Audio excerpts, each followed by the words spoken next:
So much like a lot of you guys watching this, I recently purchased the Steam Deck, and you're probably wondering what are some games that you can play. In today's video, I'm just going to go over a handful of games that I am currently playing right now on my Steam Deck. So if you guys are new to the channel, please do me a favor, smash that thumbs up and subscribe button.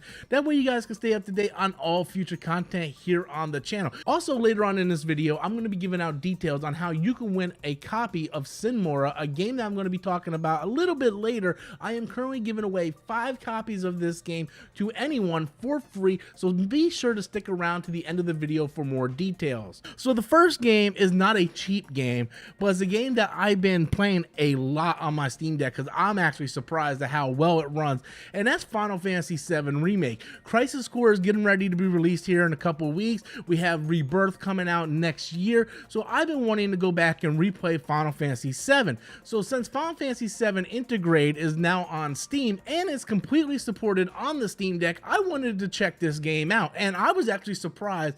This game runs very, very good. I even did a live stream on the channel showing how well this game actually performs in dock mode. I'm really enjoying myself. It plays fantastic in dock mode, and I like the ability to be able to bring it wherever I go, so I don't have to stop playing. If I have to go to work, I can bring my Steam Deck with me and continue playing my game while I'm on break. And that's the thing I really like the most about the Steam Deck, is it gives you more ways to play. You can play Final Fantasy VII Remake on your high-end PC, or you can play it in dock mode on your Steam Deck. And if you have to go somewhere, a doctor's appointment, or you got to go to work and you're traveling, taking a bus or subway, then you can play it on your Steam Deck in handheld mode. It gives you more options, and that's the one thing I really enjoy. And Final Fantasy VII Remake, I know it's still a pricey game, but if you are a Final Fantasy fan and you're wondering like how well does it run, it runs really, really well, and I definitely recommend picking it up. Another game that I picked up that I started playing lately is Sine Mora, and it's more of like an arcade shooting type game, and I think it runs really well. It's a fun, addicting shoot 'em up game. If you are a fan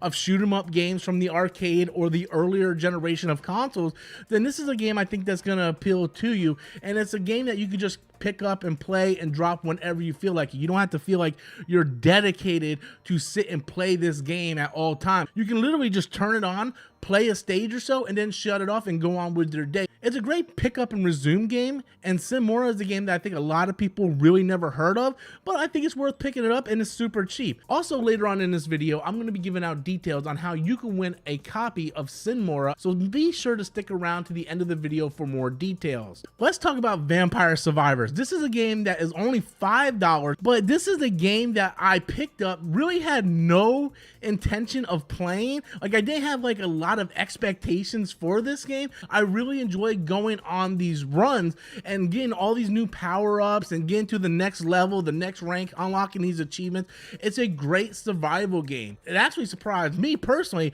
of how addicting I got to playing this game, because I would turn it on, go, okay, I'm just gonna play for like one round. Next thing you know, like an hour passes and I'm just ranking up in levels and I'm getting all these power-ups and unlocks, and I'm trying to survive these demons and zombies and all these other type of creatures that I'm trying to fight against. And it is a very addicting little game that I really enjoyed. It's a cheap game. A lot of people talk about it. This game has sold very, very well, and a lot of people that have Steam accounts has Vampire Survivors, and I definitely think it's a game that if you're on the fence about and you think that maybe, just maybe, it's not your type of game, what do you got to lose? $5? I definitely think drop in the $5, try it out. I think you're really going to enjoy it because it has a very addicting gameplay. And speaking of addicting gameplay, my highlight of the day is Mighty Goose. Mighty Goose took me completely by surprise. The fact that you are a goose with a machine gun, with a bazooka, is just crazy and insane, but for some reason, it works very well. I am a fan of old school games. I'm a fan of the old Nintendo, Super Nintendo, Sega Genesis era of games. I miss those type of running gun games, and Mighty Goose takes me back to my childhood where I personally enjoyed playing those running gun shoot 'em up games like Contra. And to me, that's what Mighty Goose feels like. It's a very simplistic running gunner. I think the pixel art looks fantastic, and I absolutely love, this is the best feature in the game, I swear to God, that they actually have a quack button, that you can actually press a button just to have your goose quack. That is amazing. That is awesome. I'm loving this game so much. It's very, very in-depth. Like, you can go run and gun, you can upgrade your equipment, you're going to these different stages and you're unlocking more and more as you progress. And I love the fun factor of the game. I think that's very important. When we're playing games and we're dropping money on games, we want to be able to have fun playing our games. It's great if our games look fantastic, like a Final Fantasy VII Remake or something of that nature, but we also want games that are fun, that are enjoyable, and that are addicting.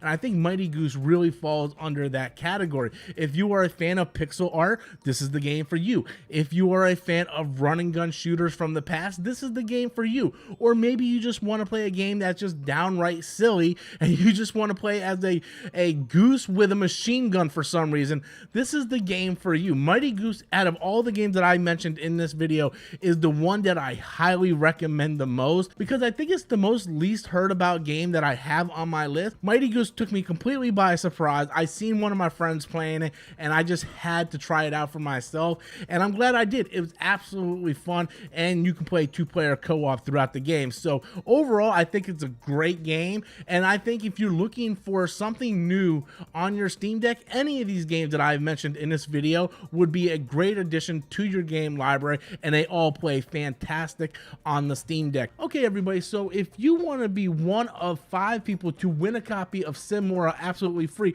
all you simply have to do is 1, smash the like button, 2, subscribe to the channel, and share this video on Twitter using hashtag RSGplays, hashtag free games, and I will randomly choose 5 people to send the code to. So be sure to smash that like and subscribe button, and until next time, as always, I am Robert Storms, and thank you for watching.